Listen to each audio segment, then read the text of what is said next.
కండలు తిరిగిన టెక్నాలజీ కాస్త ఖరీదే గురు. పూర్తి వివరాలకు చదవండి రేపటి సాక్షి దినపత్రిక.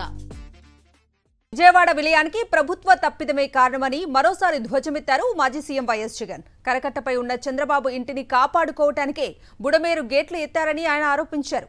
32 మంది మరణానికి కారణమై బాధితులను ఆదుకునేందుకు కూడా ఏం చెయ్యని చంద్రబాబు సీఎంగా ఉండటానికి అనర్హుడంటూ తీవ్ర స్థాయిలో మండిపడ్డారు వైఎస్ జగన్. కని విని ఎరుగని వరదలతో అతలాకుతలమైన విజయవాడ వాసుల వద్దకు మరోసారి వెళ్లి వారికి ధైర్యం చెప్పారు వైఎస్ఆర్సీపీ అధినేత మాజీ ముఖ్యమంత్రి వైఎస్ జగన్. నగరంలోని వరద ప్రభావిత ప్రాంతాల్లో ఆయన రెండోసారి పర్యటించారు. విజయవాడలో సింగ్ నగర్ తర్వాత ఎక్కువ వరద తీవ్రత కలిగిన పాత రాజరాజేశ్వరిపేటలో పర్యటించారు వైఎస్ జగన్. ఆర్ఆర్పేటలోని వరద బాధితులను పరామర్శించారు. వారి కష్టాలను స్వయంగా అడిగి తెలుసుకున్నారు. ఆహారము మంచినీళ్లు అందుతున్నాయా అని బాధితులను అడిగారు. జగన్ దగ్గర తమ బాధలు చెప్పుకున్నారు వరద బాధితులు. తమకు ప్రభుత్వం నుంచి సహాయక చర్యలు అందడం లేదని ఆయన దగ్గర వారు వాపోయారు. పాత రాజరాజేశ్వరిపేటలో జగన్ను చూసి మహిళలు, చిన్నారులు, వృద్ధులు భావోద్వేగానికి గురయ్యారు.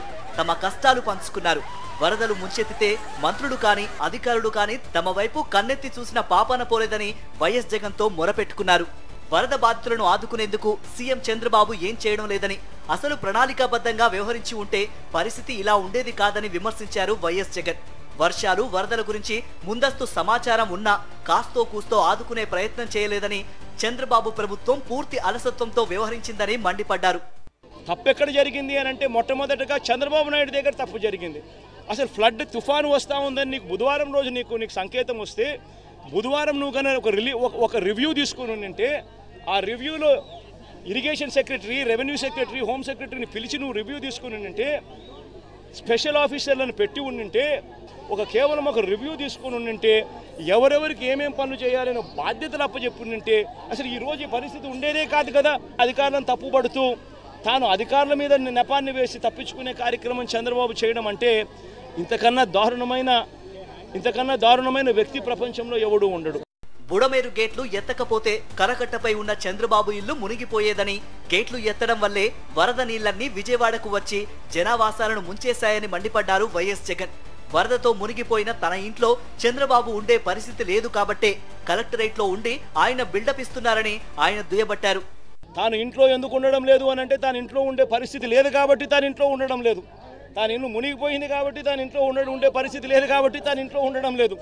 ఆ ఇంట్లో తాను ఉండకపోవడం కూడా ఏదో పెద్ద ఘనకార్యం అన్నట్టుగా ఇంట్లో నీళ్లు ఉన్నాయి కాబట్టి ఉండలేకుండా ఉండే పరిస్థితి ఉంది కదా అని చెప్పుకోలేక, అది చెబితే తనకు పబ్లిసిటీ రాదనే ఉద్దేశంతో కలెక్టర్ కార్యాలయం అంటాడు, కలెక్టర్ కార్యాలయంలో నేను ఉంటున్నానంటాడు, ప్రజల కోసమే తానేదో ఉంటున్నట్టుగా బిల్డప్ ఇవ్వడం.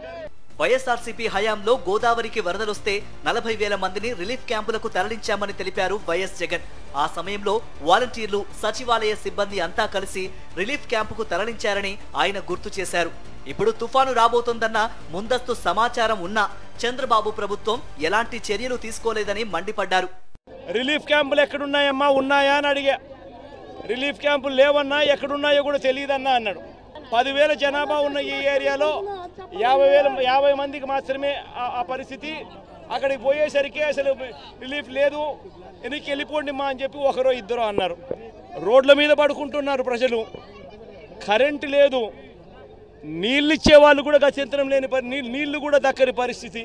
శనివారము, ఆదివారము, సోమవారము, మంగళవారము, ఈరోజు బుధవారం, ఈరోజు 5వ రోజు ఇదే పరిస్థితి ఇక్కడ కనిపిస్తూ ఉంది.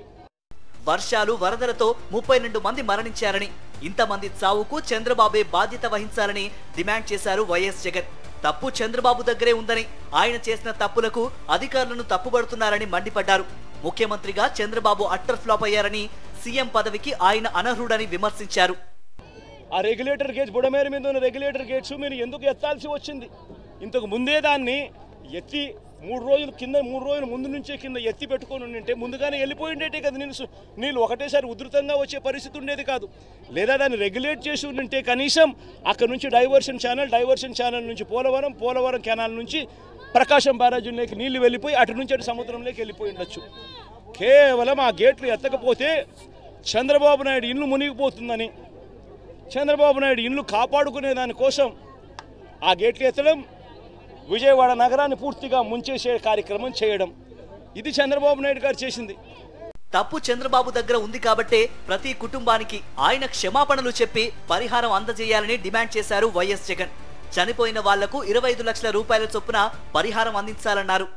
నైతిక బాధ్యత వహిస్తూ ప్రభుత్వం చేసిన తప్పిదం వల్ల చనిపోయిన పరిస్థితులు కాబట్టి ప్రతి కుటుంబానికి కనీసం అంటే 25 లక్షల రూపాయలు ఎక్స్గ్రేషియా ఖచ్చితంగా ఇచ్చి క్షమాపణ చెబుతూ కూడా వాళ్ళందరికీ కూడా లెటర్ రాయాల్సిన అవసరం కూడా ఎంతైనా ఉంది. కాంపన్సేషన్ ఇస్తూ, ఎందుకంటే ప్రభుత్వం తప్పిదం వల్ల ఈ తప్పిదం జరిగింది కాబట్టి ప్రతి ఇంటికి కూడా ప్రభుత్వం తప్పు యాక్సెప్ట్ చేస్తూ ఆ ప్రతి ఇంటికి కూడా కాంపన్సేట్ చేస్తూ ప్రతి ఇంటికి కనీసం 50,000 రూపాయలు ఖచ్చితంగా ఇవ్వాలని కూడా డిమాండ్ చేస్తా ఉన్నామని చెప్పి సందర్భంగా కూడా తెలియజేస్తా ఉన్నాం. సోమవారం సింగ్ నగర్ ప్రాంతాన్ని పరిశీలించి బాధితులకు భరోసా ఇచ్చారు వైఎస్ జగన్.